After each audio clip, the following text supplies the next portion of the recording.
The eventual goal of science is to provide a single theory that describes the whole universe. However, the approach, the approach most scientists actually follow is to separate the problem into two parts. First, there are the laws that tell us how the universe changes with time. If we know the laws that tell us about uh, uh, if we know what the universe is like at any one time, these physical laws tell us how it will look at any later time. Second, there is the question of the initial state of the universe. Some people feel that science should be concerned with only the first part. They regard the question of the initial situation as a matter for metaphysics or religion. They would say that God, being omnipotent, could have started the universe of any way he wanted.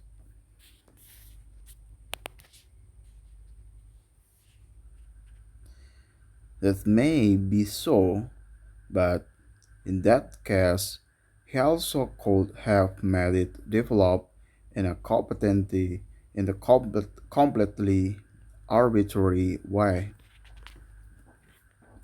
Yet it appears that he chose to make it evolve in a very regular way according to certain laws. It therefore seems equally reasonable to suppose that there are also laws governing the initial state. It turns out to be very difficult to devise a theory to describe the universe all in one go. Instead, we break the problem up into bits and invent a number of partial theories.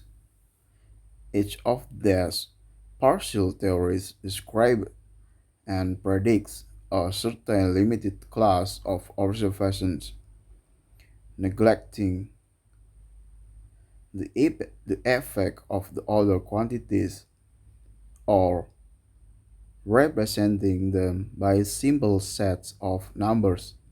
It may be that this approach is completely wrong.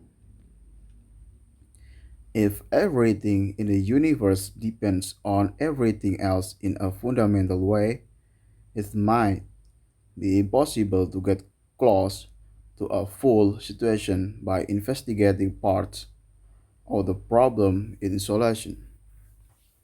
Nevertheless, it is certainly the way that we have made progress in the past. The classic example again is the Newtonian theory of gravity, which tells us that gravitational, the gravitational force between two bodies depends only on one number associated with each body, it, its mass, it mass, but is otherwise independent of what the bodies are made of.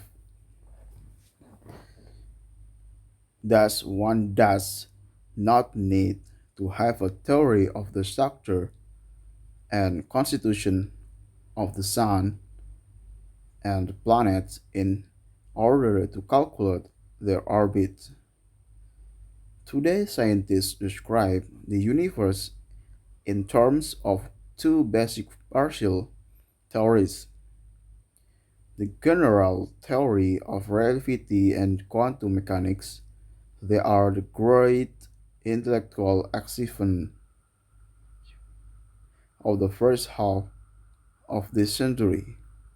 The general theory of relativity describes the force of gravity and the large scale structure of the universe, that is, the structure of scales from only a few miles to as large as a million, one with 24 zeros after it, miles. The size of the observable universe.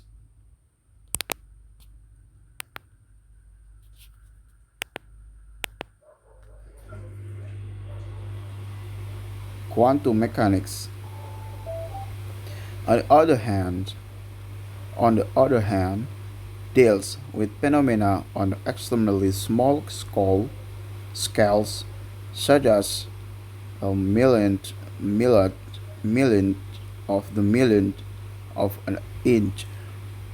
And unfortunately, however, these two theories are known to be inconsistent with each other. They can't they cannot both be correct. One of the major endeavors in physics today, and the major theme of this book, is the search for new theory that will incorporate them both. A quantum theory of gravity. We do not yet have such a theory, and we may still be a long way from having one. But we do already know many of the properties that it must have, and we shall see in later chapters that we already know a fair amount about the predictions a quantum theory of gravity must make. Now, if you believe that the universe is not arbitrary but is governed by definite laws, you ultimately have to combine the partial theories into a complete field theory that will describe everything in the universe. But there is a fundamental paradox in the search for such a complete field theory. The ideas about scientific theories outlined above assume we are rational beings who are free to observe the universe as we want and to draw logical deduction from what we see. In such a scheme, it is reasonable to suppose that we might progress ever closer toward the laws that govern our universe. Yet, if there really is a complete unified theory, it will also presumably determine our actions. And so the theory itself will determine the outcome of our search for it. And why shall it determine that we come to the right conclusion from the evidence? Might it not equally well determine that we draw the wrong conclusion or no conclusion at all? The only answer that I can give to this problem is based on Darwin's principle of natural selection. The idea is that in any population of self-producing organisms, there will be variation in the genetic material and upbringing that different individuals have. The difference will mean that some individuals are better able than others to draw the right conclusion about the world around them and to act accordingly. These individuals will be more likely to survive and reproduce, and so their patterns of behavior and touch will come to dominate.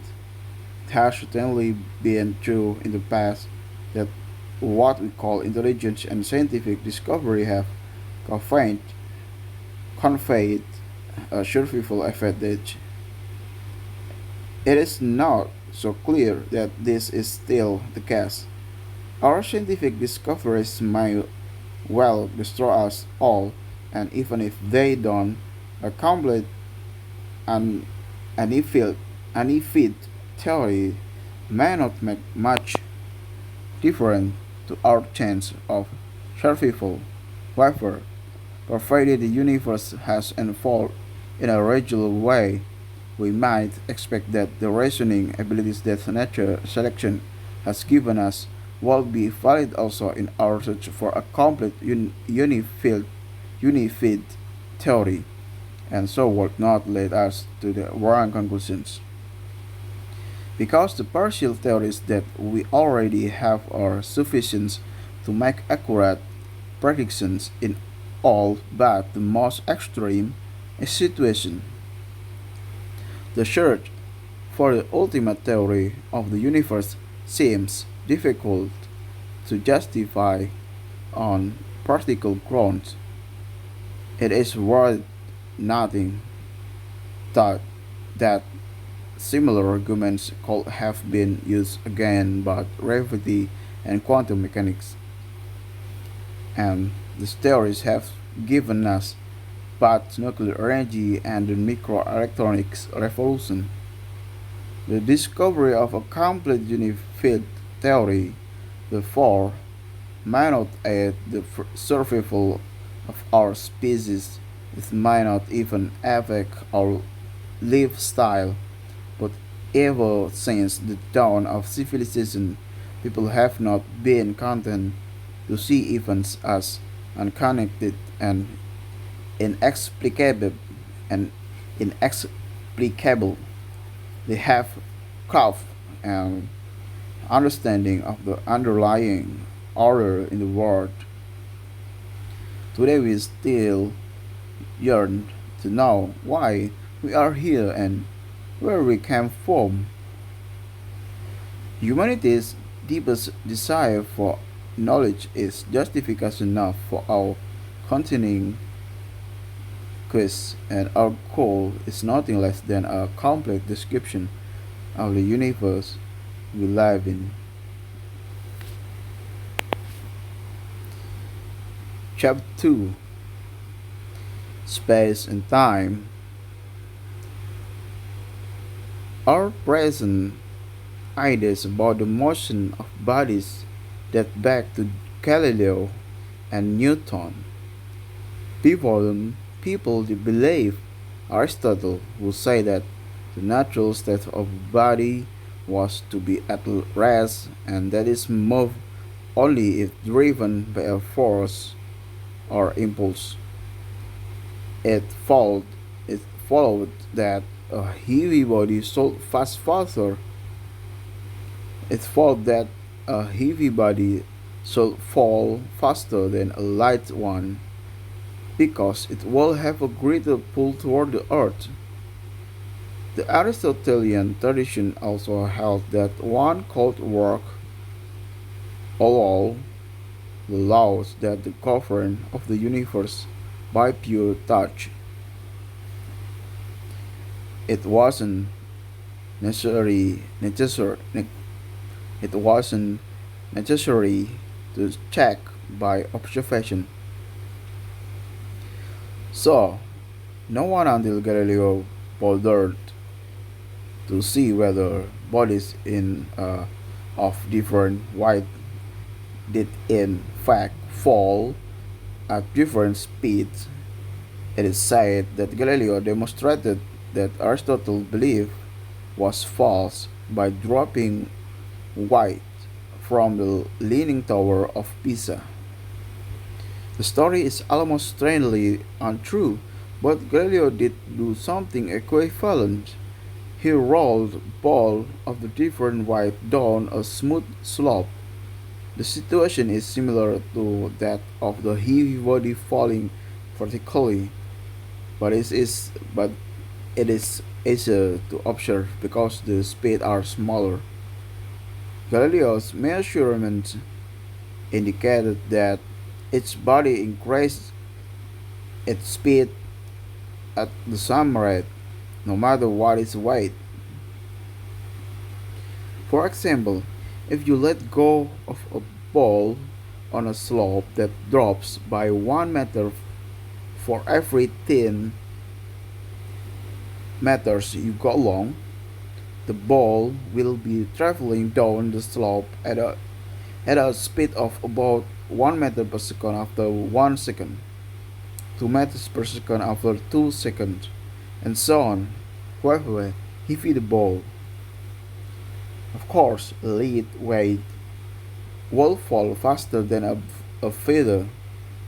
But that is not only because a feather is slowed down by air resistance.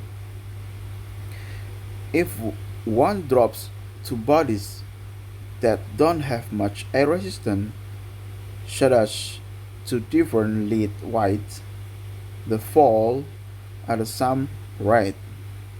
Same at the same rate. On the moon, where there is no air to slow things down, the astronaut David R. Scott performed the feathers and lead weight experiment and found that indeed they did hit the ground at the same time. Galileo's measurements were used were used by Newton as the basis of his laws of motion.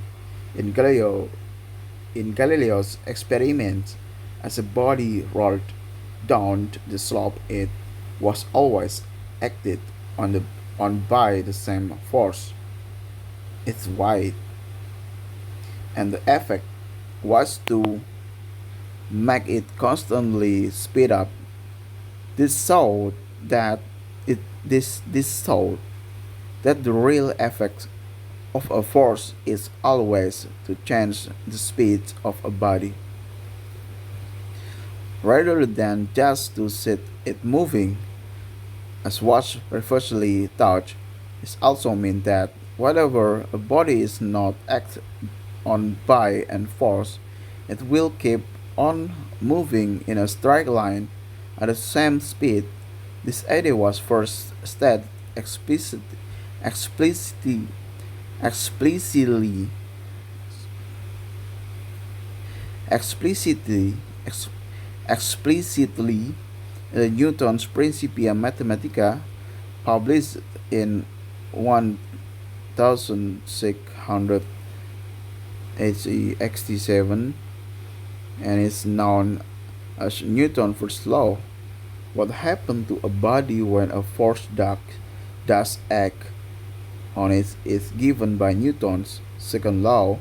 It states that the body will accelerate or change its speed at a rate that is proportional to the force. For example, the acceleration is twice as great if the force is twice as great. The acceleration is also smaller the greater the greater the mass or quantity of matter of the body. The same force acting on a body of twice the mass will produce half of the acceleration. A familiar example is provided by a car. The more powerful the engine, the greater the acceleration, but the heavier the car, the smaller the accelerator for the same engine. In addition to his law of motion, Newton discovered a law to describe the force of gravity, which states that every body attracts every other body with a force that is proportional to the mass of each body. Thus, the force, the force between two bodies would be twice as strong if one of the bodies, say body A, had its mass doubled. This is what you might expect because he could think of the new body I as being made of the two bodies with the original mass. It will attract body B with the original force. Thus, the total force between A and B will be twice the original force. And if, say, one of the bodies had twice the mass and the other had three times the mass, then the force would be six times as strong. One can now see why all bodies fall at some rate. A body of twice the weight will have twice the force of gravity pulling it down, but it will also have twice the mass. According to the Newton's second law, these two effects will exactly cancel each other, so the acceleration will be the same in all cases.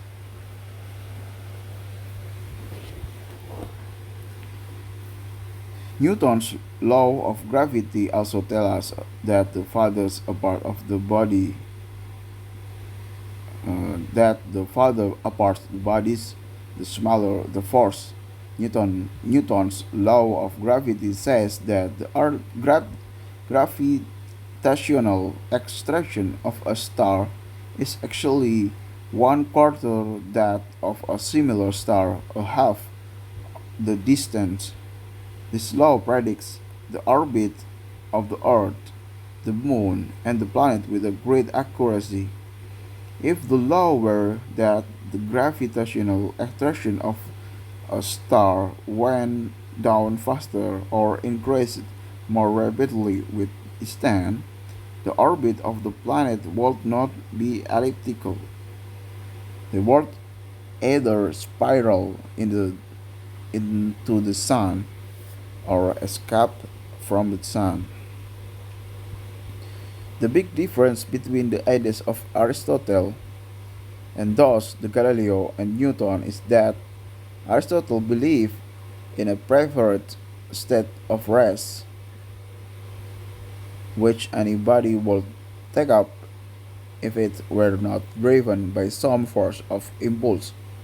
In particular, he taught that the earth was at rest, but it follows from Newton's law that there is no unique standard of rest. One could equally well say that body A was at rest and body B was moving at constant speed with respect to body A, or that body B was at rest and body A was moving. For example, if one sets aside for a moment the rotation of the Earth and its orbit round the Sun, one could say that the Earth was at rest and that a train on it was traveling north at 90 miles per hour, or that the train was at rest and the Earth was moving south at 90 miles per hour. If one carried out experiment with moving bodies on the train, all Newton's law would still hold. For instance, playing ping pong on the train, one would find that the ball obeys Newton's laws just like a ball on a table by the track. So there is no way to tell whether it is the train on the earth was it moving. The lack, the lack of an absolute standard of rest means that one could not determine whether two events that took place at different times occurred in the same position in space. For example, suppose our ping pong ball on the train bounce strike up and down, hitting the table twice on the same spot 1 second apart. To someone on the track, the two bounds would seem to take place about 40 meters apart, because the train would have traveled that far down the track between the bounces. The non-existence of absolute rest therefore means that one could not give even an absolute position in space. As Aristotle had believed, the position of events and the distance between them would be different for a person on the train and one on the track, and there would be no reason to prefer one person's position to the others. Newton was very worried by this lack of absolute position or absolute space, as it was called, because it didn't accord with his idea of an absolute God.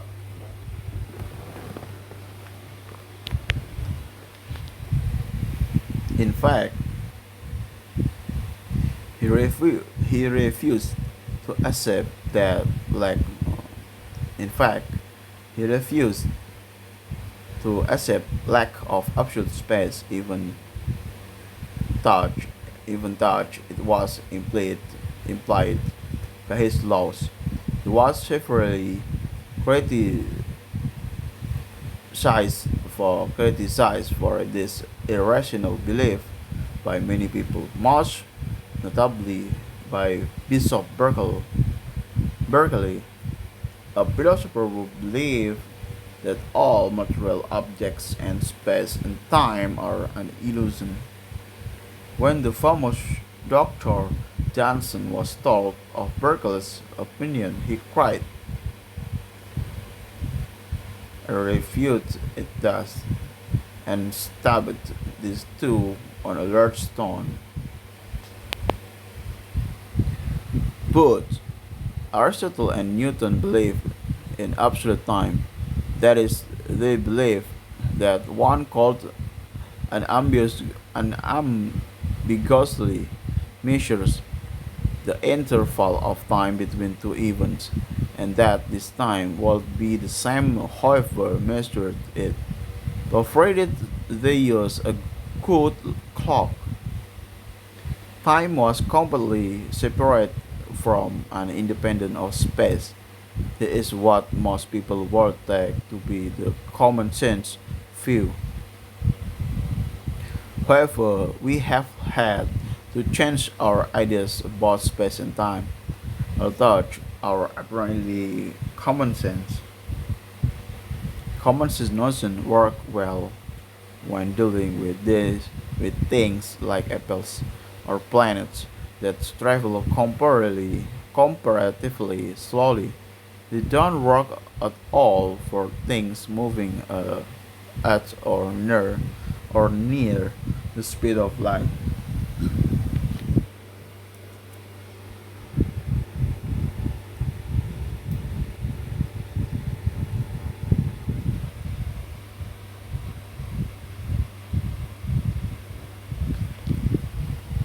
The fact that light travels at a finite but very high speed was first discovered in 1006, 1676 by the Danish astronomer Ole Christensen Romer. He observed that the times at which the moon of Jupiter appeared to pass behind Jupiter were not evenly spaced, as one would expect if the moon went round Jupiter at a constant rate. As the Earth and Jupiter orbit around the Sun, the distance between them varies. Romer noticed that eclipse of Jupiter moons appeared later the farther we were from Jupiter.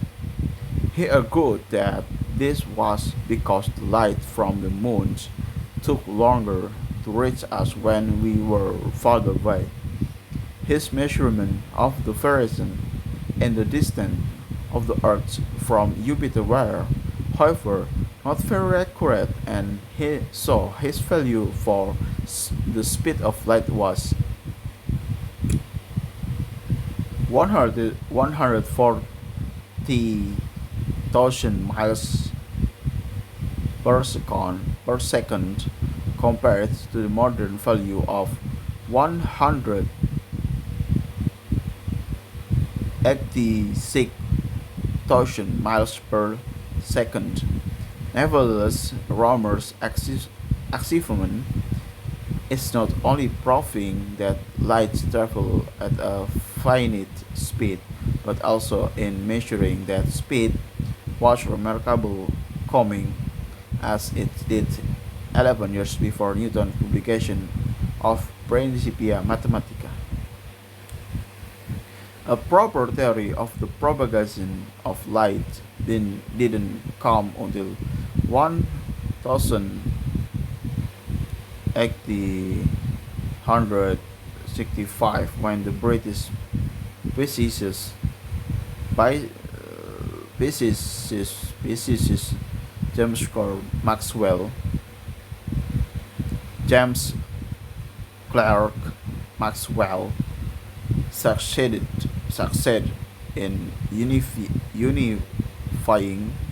unifying the partial theories that up to then had been used to describe the force of electricity and magnetism. Maxwell's equation predicted that there could be wave-like disturbances in the combined electromagnetic field, and that this will travel at a fixed speed, like ripples on a pond. If a wavelength of dash waves, the distance between one wave crest and the next is a meter or more. They are what we now call radio wave. Shorter wavelengths are known as microwave. A few centimeters or infrared or more than 10,000 of a centimeters. Visible light has a wavelength of between only 40 and 80 million milliohms and centimeter. This is the day to